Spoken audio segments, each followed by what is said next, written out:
अस्सलाम वालेकुम welcome to Shah educational channel. This is your physics teacher engineer S M Nasir Shah. Student इंशाल्लाह हम जो है आज 9th क्लास का यूनिट 3 पढ़ेंगे, नया चैप्टर पढ़ेंगे जिसका नाम है dynamics.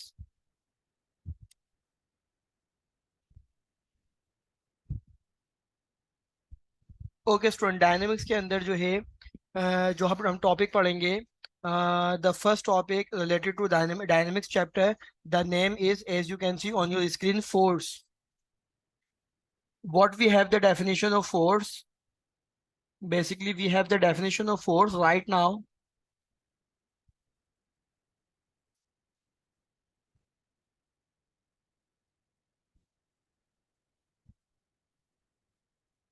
Force is an agent which changes or tends to change the state of rest or of uniform motion of a body.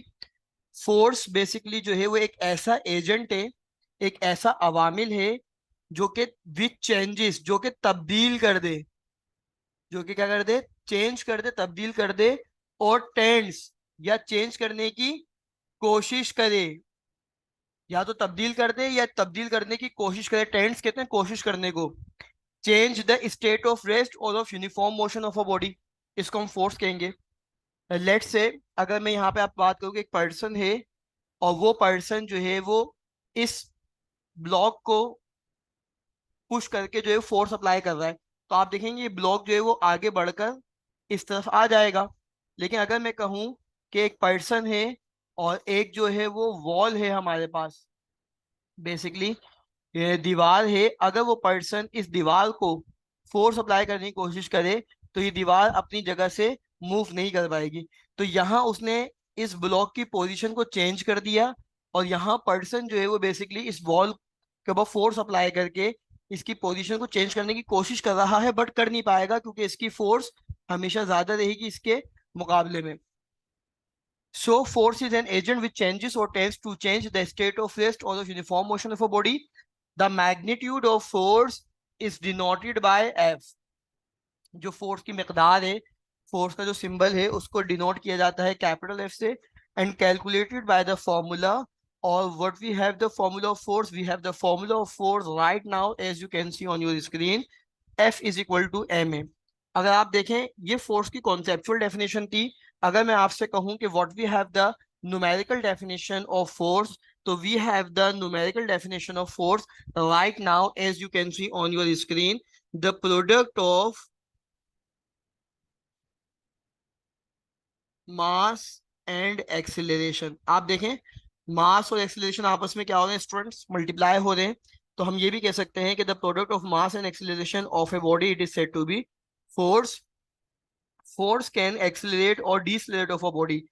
अगर जो है वो फोर्स की वैल्यू बढ़ रही है, इंक्रीमेंट की तरफ जा रही है, तो वो एक्सीलरेट जो है वो बेसिकली एक्सीलरेशन की वजह से आ रहा होगा। और अगर फोर्स की वैल्यू कम हो, ये माइनस में आ रही है, तो वहां पर डिसलेरेशन, क्योंकि एक्सीलरेशन में वेलोसिटी इंक्रीजिंग होती है, इंक्रीजिंग वेलोसिटी होती है, और डिसलेरेशन में वेलोसिटी डिक्रीज होती है, डिक्रीजिंग वेलोसिटी होती है। Okay student, force is a vector quantity. Force क्योंकि डायरेक्शनल क्वांटिटी है, so we can say it is also a vector quantity. Okay student, अगर मैं यूनिट ऑफ फोर्स की बात करूं कि हमारे पास फोर्स की यूनिट क्या होगी, तो basically we have the three system and we have the three unit of force according to given system. First of all, force की जो एसआई यूनिट है, जिसको हम एसआई कहते हैं, सिस्टम इंटरनेशनल, ऐसा बैनुल अक़वामी निज़ाम जो पूरी दुनिया में इस्तेमाल होता है, उसमें हम फोर्स को न्यूटन में मेजर करते हैं। अगर मैं सीजीएस सेंटीमीटर ग्राम सेकंड की बात करूं तो डायन में मेजर करते हैं। और मैं foot pound second FPS system में बात करूं तो हम जो है वो फोर्स को पाउंड यानी एलबी, जो यहाँ लिखा हुआ है ये पाउंड, इसकी जो है वो यूनिट है एफपीएस सिस्टम में। स्टूडेंट, अगर मैं न्यूटन की डेफिनेशन की बात करूं तो basically as you can see on your screen, the basic definition of Newton, Newton is the unit of force and can be define as, Newton actually force की unit है, जिसको हम इस तरह डिफाइन कर सकते हैं कि the amount of force that produces an acceleration of 1 meter per second square in a body of mass 1 kilogram is equal to 1 Newton. कि अगर मेरे पास मास जो है वो 1 kg आ जाए, और एक्सेलरेशन जो है वो 1 मीटर पर सेकेंड स्क्वायर आ जाए, तो 1 × 1 kilogram metre per second square, जो बेसिकली 1 न्यूटन के बराबर होगा, जो बेसिकली 1 न्यूटन के बराबर होगा। यहाँ इन्होंने मेंशन भी किया है। ओके स्टूडेंट, मोमेंटम की अगर मैं बात करूं, so quantity of motion in a body is referred as momentum. किसी भी जिस्म में हरकत की मिकदार क्या कहलाती है? मोमेंटम कहलाती है। तो ये तो कॉन्सेप्चुअल डेफिनेशन हो गई। और मोमेंटम का फॉर्मूला क्या होता है? बेसिकली वेक्टर क्वांटिटी है। तो mass into velocity, mass scalar quantity और वी जो है वो वेक्टर क्वांटिटी है। So the product of mass and velocity it is said to be momentum. The product of mass and velocity of a body it is said to be momentum. Mathematically momentum जो है वो मास into velocity है, और यहाँ formula भी mention है, P is equal to M V. और ये जो एरो का साइन है ये शो कर रहा है कि ये वेक्टर क्वांटिटी है। मास क्योंकि स्केलर क्वांटिटी, इसलिए इसके ऊपर एरो नहीं लगाया। वेलोसिटी भी वेक्टर क्वांटिटी और मोमेंटम भी वेक्टर क्वांटिटी है। It is a vector quantity, momentum is always directed in the direction of velocity. जहां पर वेलोसिटी की डायरेक्शन होगी वही मोमेंटम की डायरेक्शन होगी। Momentum depends upon mass and velocity of a body, और मोमेंटम डिपेंड कर रहा है मास के ऊपर भी और वेलोसिटी के ऊपर भी। द यूनिट ऑफ मोमेंटम इन ऐसा system kilogram metre per second और न्यूटन सेकेंड। सवाल ये पैदा होता है, क्वेश्चन इज डेट के न्यूटन सेकेंड किस तरह आएगा। मेरे पास मोमेंटम का फॉर्मूला है एम वी। तो आपको पता है मास की यूनिट क्या है किलोग्राम, वेलोसिटी की यूनिट क्या है मीटर पर सेकंड। साइंटिस्ट ने ये सोचा, न्यूटन ने ये सोचा कि अगर मैं इसको अपने नाम से यूनिट को डिनोट करना चाहूँ, तो न्यूटन का नाम न्यूटन है। तो उसने न्यूटन बेसिकली हमने पहली मर्तबा कहाँ इस्तेमाल किया आप जानते हैं? फोर्स की ऐसा ही यूनिट क्या है? बेसिकली न्यूटन है। तो एम का फॉर्मूला क्या होता है? किलोग्राम। एक्सीलरेशन का फॉर्म यूनिट क्या होगा? एम का मास का जो यूनिट है वो किलोग्राम है, एक्सीलरेशन का जो यूनिट है वो मीटर पर सेकंड स्क्वायर है। तो ये किलोग्राम मीटर पर सेकंड स्क्वायर पूरा का पूरा न्यूटन के बराबर होता है। तो अगर मुझे यहाँ मोमेंटम में न्यूटन बनाना है तो इसको पहले स्क्वायर करना होगा। तो मैथ्स के रूल के अकॉर्डिंग अगर मैं मल्टीप्लाई कराऊंगा एस से, या डिवाइड कराऊंगा एस से, तो मुझे मल्टीप्लाई भी कराना पड़ेगा। तो मल्टीप्लाई बाय एस और डिवाइडेड बाय एस। तो आप देखें फायदा क्या हुआ, kilogram metre, S S S square हो जाएगा, किलोग्राम मीटर पर सेकंड स्क्वायर। और ये वाला S as it is copy होगा। फायदा ये होगा, ये क्या बन गया? न्यूटन। और ये वाला S,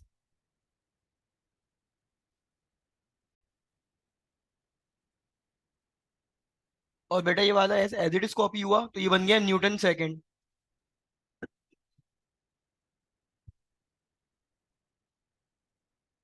okay we have the another derivation of momentum in term of force. कि बेसिकली हमें मोमेंटम को जो है वो in term of force derive करना है। So first of all, we have some wording related to this derivation. Consider a body of mass m। First कर लिया एक ऑब्जेक्ट है जिसका मास m है, moving with initial velocity vi, वो अपनी इब्तदाई रफ्तार vi से चल रहा है। A force F act on the body to produce acceleration. जब मैं उस ऑब्जेक्ट के ऊपर फोर्स अप्लाई करता हूँ तो वो ऑब्जेक्ट अपनी रफ्तार की सूरत में आगे बढ़ता है, जिसको हमने एक्सीलरेशन A का नाम दिया। और वो इनिशियल वेलोसिटी से कन्वर्ट कर लेगा अपनी वेलोसिटी को फाइनल वेलोसिटी में आफ्टर टाइम टी, जो कि हमारे पास कहलाएगी which is equal to V F. If P is equal to M. First कर लिया मोमेंटम मास और वेलोसिटी के बराबर है, तो मास कांस्टेंट है, तो चेंज इन वेलोसिटी जो है वो हमेशा चेंज ऑफ मोमेंटम देगा। सो इनिशियल मोमेंटम बराबर होगा मास इनटू इनिशियल वेलोसिटी के, फाइनल मोमेंटम बराबर होगा मास इनटू फाइनल वेलोसिटी के। और चेंज इन मोमेंटम कहलाता है बेटा बड़े मोमेंटम में से छोटा मोमेंटम माइनस होगा, यानी फाइनल मोमेंटम में से माइनस होगा initial momentum. So momentum, final momentum का फॉर्मूला क्या है? P is equal to M V F. P is equal to M V F आपने रख दिया। इनिशियल मोमेंटम का फॉर्मूला क्या है? P is equal to M V I आपने रख दिया। और अब बेसिकली क्या है, m यहाँ पर भी ही मौजूद है और यहाँ पर भी मौजूद है, तो मैं कॉमन ले लूंगा। सो m कॉमन आएगा तो अंदर बचेगा V F minus V I bracket में। So V F minus V I actually हम दोनों से क्या डिवाइड कराएंगे student? Divided both side by T. p से भी डिवाइड कराएंगे t को, और यहाँ हम t को जो है वो वी एफ माइनस वी आई से भी डिवाइड कराएंगे। फायदा क्या हो जाएगा हमारे पास कि ये जो V F minus V I,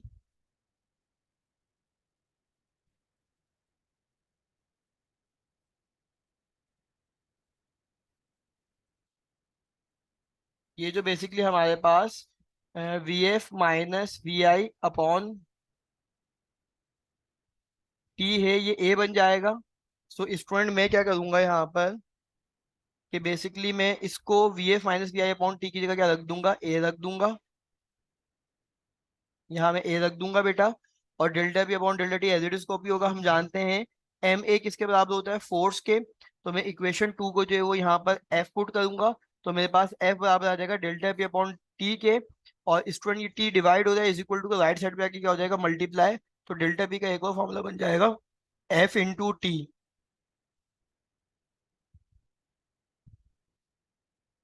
Okay, student, we have the some MCQ related to this topic. As you can see on your screen, quantity of motion contained in a body is called dash. We have four option right now. Option A force, option B inertia, option C momentum और option D gravity. So यकीनन student आपका जहनों में इसका answer बिल्कुल सही आ रहा होगा कि जहां हम क्वांटिटी ऑफ मोशन किसी बॉडी में जो है वो मेजर करते हैं या डिस्कस करते हैं तो वो मोमेंटम कहलाता है। So the correct option is option C momentum. The SI unit of force, फोर्स की एसआई यूनिट क्या होगी अभी हमने इस लेक्चर में डिस्कस किया। We have four option right now again. Option A metre, option B M S inverse, option C kilogram और option D newton. So the correct option is option D newton. Which of the following is same as kilogram metre per second square. So student इसको भी हमने भी discuss किया, यकीनन आप इसका answer सही दे पा रहे हैं। So the correct option is option B newton. Okay student, law of conservation of momentum. तो law of conservation of momentum की अगर मैं स्टेटमेंट की बात करूं student, the law of conservation of momentum state that the total momentum of an isolated system of interacting body remain constant. यानी कि वो टोटल मोमेंटम जो बिफोर कोलिजन होगा और वो टोटल मोमेंटम जो आफ्टर कोलिजन होगा, दो ऑब्जेक्ट आपस में टकराने से पहले उनका टोटल मोमेंटम और दोनों ऑब्जेक्ट का आपस में टकराने के बाद का जो है वो टोटल मोमेंटम अगर एक जैसा आया या कांस्टेंट आया तो हम कहेंगे टोटल मोमेंटम ऑफ द और total momentum of the system of an isolated system before and after collision remain conserve और रिमेन कांस्टेंट। सो इसकी एक्सप्लेनेशन अगर हम डिस्कस करें, so consider N isolated system of two bodies. First कर लिया दो isolated system में दो बॉडीज हैं। एक आइसोलेटेड सिस्टम के अंदर एक ऑब्जेक्ट ए और object B. The masses of bodies are m1 and m2 और दोनों के मास जो है एक्चुअली m1 और m2 हैं। So we have the diagram as you can see on your screen. Mass अगर मेरे पास m1 है और m2 है तो इसकी इनिशियल वेलोसिटी u1 है और u2 है। मास अगर मेरे पास m1 m2 है आफ्टर कोलिजन तो इसकी वेलोसिटी चेंज हो जाएगी जो कि v1 और v2 शो करेगी। Consider two bodies of mass m1 and m2। First कर लिया दो ऑब्जेक्ट हैं जिनके मास m1 एंड m2 है, moving initially with velocity u1 and u2, जो कि अपनी इब्तदाई रफ्तार u1 और u2 से चल रहे हैं। So the total momentum before collision, तो टकराने से पहले जो मोमेंटम होगा वो ये वाला मास इस वाली वेलोसिटी से मल्टीप्लाई हो तो बन जाएगा m1u1। और m2 का मास जब इस अपनी वेलोसिटी से मल्टीप्लाई हो तो ये बन जाएगा m2u2। और इसी तरीके से हम जब आफ्टर कोलिजन की बात करेंगे तो इनकी वेलोसिटीज चेंज होंगी तो ये m1v1 और m2v2। तो total momentum of the system before collision and the total momentum of the system after collision. So according to the law of conservation momentum, total momentum of the system before collision is always equal to total momentum of the system after collision. सो ये prove हो जाएगा student. We have the some MCQ related to this topic as you can see on your screen. The SI unit of momentum is, first of all we will have to find out what we have the formula of momentum as you can see on your screen। और यकीनन आपके जहनों में भी आ रहा होगा mass की unit kilogram, velocity unit metre per second. So the correct option is option B kilogram metre per second. Newton second is the unit of force आएगा, energy, pressure या मोमेंटम। तो यकीनन स्टूडेंट इसका आंसर भी आप सही दे पा रहे हैं। The one and only option D is the right answer, momentum. Next MCQ है law of conservation of momentum. Define that the total momentum of a system of two bodies before and after collision. Student अभी हमने इसी lecture में discuss किया कि वो remain constant होगा, retain more momentum होगा, लॉसेस सब मोमेंटम होगा या none of above it's true होगा। तो यकीन इसका आंसर आप सही दे पा रहे हैं। So the correct option is option A remains constant. Okay student, हमारे पास कुछ एमसीक्यूज हैं जो पास पेपर से रिलेटेड हैं और पास पेपर में इस तरह के एमसीक्यू पूछेंगे। सेक्शन ए बेसिकली एमसीक्यूज पर बेस कर रहा है कि Newton first law of motion is also known as law of speed आएगा, रेस्ट आएगा, इनर्शिया आएगा या फोर्स आएगा। So the correct option is option C inertia आएगा।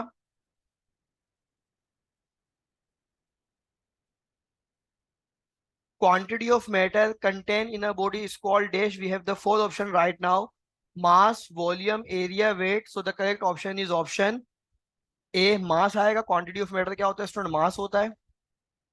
Quantity of motion contained in a body is called, ये भी हम आपसे डिस्कस कर चुके हैं. इसका राइट आंसर ऑप्शन सी है, मोमेंटम है. Law of conservation of momentum define that the total momentum of system of two bodies before and after collision, यकीनन इसका आंसर आप सही दे पाएंगे, remains constant. Weight of a body can be measured by using spring balance. It differ from place to place because of variation. Acceleration due to gravity. आप सबने इसका answer बिल्कुल सही दिया है student. Or it is easier to push an empty shopping cart than a full one because the filled cart has more mass than the empty one. This can be expressed. Force is directly proportional to the mass. Okay, student, centrifugal force is always directed. We have for option right now: towards center, away from center, along the circular path, all side. तो यकीनन इसका answer आप सही दे पाएंगे, away from the center. और friction opposes motion between two bodies in contact because of charge on bodies, weight of body, roughness of surface, या none of above. Roughness of surface. Okay, student, which statement is true for limiting frictional force? We have for option right now: it is greater than rolling friction, it is greater than sliding friction, it is greater than kinetic friction. So the correct option is option D, all are true. Okay student, section B की अगर मैं बात करूं तो short question पे base कर रहा है, जिसको हमने डिटेल में भी इसी लेक्चर में डिस्कस किया है कि define force and give its unit. तो फोर्स की डेफिनेशन देनी है, फॉर्मूला और इसकी यूनिट मेंशन कर देंगे आप. इसी तरीके से यूनिट आ जाएगी. और डिफाइन न्यूटन के अंदर न्यूटन की 3 लाइन की डेफिनेशन या 2 लाइन की डेफिनेशन काफी है. डिफाइन मोमेंटम, मोमेंटम की डेफिनेशन आ जाएगी students. Derive delta P is equal to F T. So momentum in term of force की डेरिवेशन आप लिखेंगे और इसकी स्ट्रेंथ कितनी होगी आपकी स्क्रीन पर मेंशन है student. Straight law of conservation of momentum, तो इन्होंने डेरिवेशन नहीं पूछी. अगर वो कहते हैं कि straight and drive law of conservation of momentum, तो आप पूरा ड्राइव करते हैं अभी, क्योंकि सेक्शन भी शॉर्ट क्वेश्चन पे बेस कर रहा है. तो जस्ट स्टेटमेंट मांगी है, 3 लाइंस की स्टेटमेंट आपने दे दी. सेक्शन सी में student know ask long question from these topics. Thank you for watching. Student Shah group education channel को लाइक करें, सब्सक्राइब करें, अपनी दुआओं में याद रखें. सर नासिर को इजाजत दें. अल्लाह हाफिज.